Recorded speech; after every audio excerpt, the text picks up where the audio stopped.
Fala pessoal, tudo bem? Aqui é o professor Geraldo Chavarria, da Universidade de Passo Fundo, consultor, palestrante aí na área de fisiologia e manejo de soja. Eu estou aqui para falar com vocês um pouquinho sobre um aspecto que está sendo bastante questionado nos últimos dias, que é a questão de nebulosidade, tempo fechado, muita chuva na soja no período reprodutivo. Quando nós falamos do período reprodutivo da soja ou de qualquer espécie, eu sempre bato na ideia de um triângulo que define esse momento. E esse triângulo é a quantidade de carboidratos, da atividade fotossintética, a relação hormonal e a relação mineral. O que acontece nesse momento onde eu tenho uma soja no florescimento, onde eu tenho uma soja enchendo grão em níveis variados, não é? Desde início do enchimento de grão até pleno enchimento.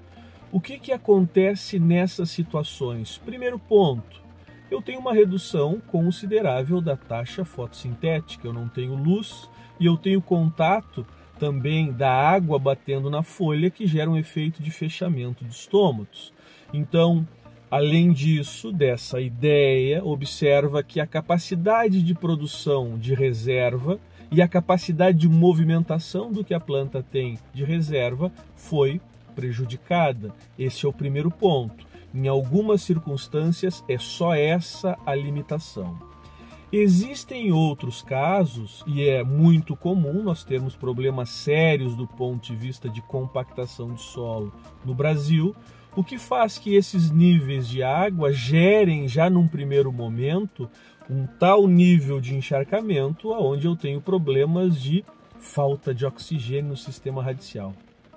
E a planta tem que produzir energia, e ela consegue produzir energia só através da primeira etapa da respiração, que nós chamamos de glicólise. E a partir daí ela tem um processo de fermentação, ela não consegue respirar. Isso desencadeia um processo de produção de ácido, de álcool, isso é negativo para as plantas. Associado a isso, obviamente, vai desencadear a produção do hormônio etileno. Associado a isso, o que nós observamos? Queda prematura das folhas do terço inferior. Esse é outro ponto relevante que acontece.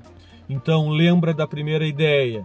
Redução da atividade fotossintética, queda prematura de folhas. Em outros níveis associados a esses pontos, a planta, como uma empresa, faz a seguinte leitura: eu não tenho a capacidade de pagar todas essas contas, todas essas estruturas reprodutivas. O que vai acontecer? Ela vai começar a abortar estruturas, começar a derrubar flores, começar a derrubar legumes em fases iniciais de enchimento. Isso é comum.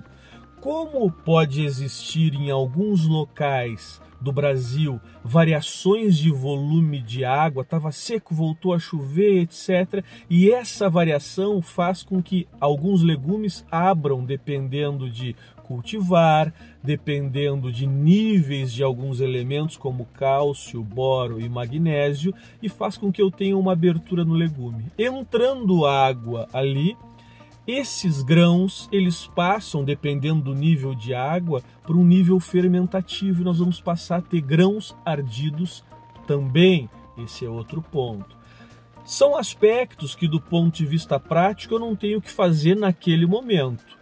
São ideias importantes de construção que eu tenho que fazer. Exemplo, toda a lógica do perfil. À medida que eu melhoro o perfil de solo, eu faço com que a capacidade de infiltração de água seja melhorada. Então quer dizer que esses problemas vinculados a encharcamento, eles serão menos recorrentes. Outro aspecto importante é a característica da arquitetura, entender melhor a arquitetura da planta de soja para que eu não tenha uma planta com crescimento excessivo e esses problemas nos terços inferiores eles sejam maiores. Outro aspecto que nós temos que enfatizar de grande relevância é o seguinte: imagina à medida que eu tenha uma volta a uma condição de secou, melhorou a condição, eu posso fazer estímulo dessa planta, sem dúvida eu posso e devo fazer estímulo dessa planta para que eu consiga movimentar reservas em maior escala para a planta.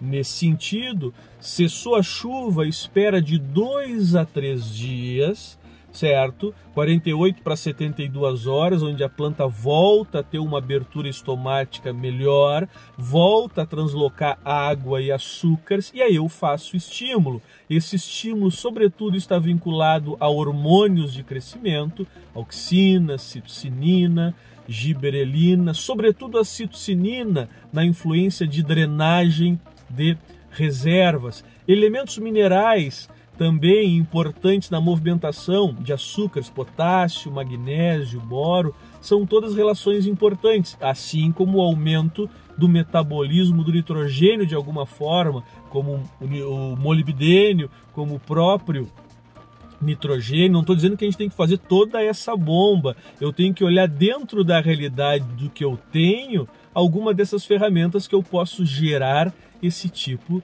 de estímulo. Certo, pessoal? Espero ter ajudado de alguma forma. Um forte abraço a todos e até a próxima.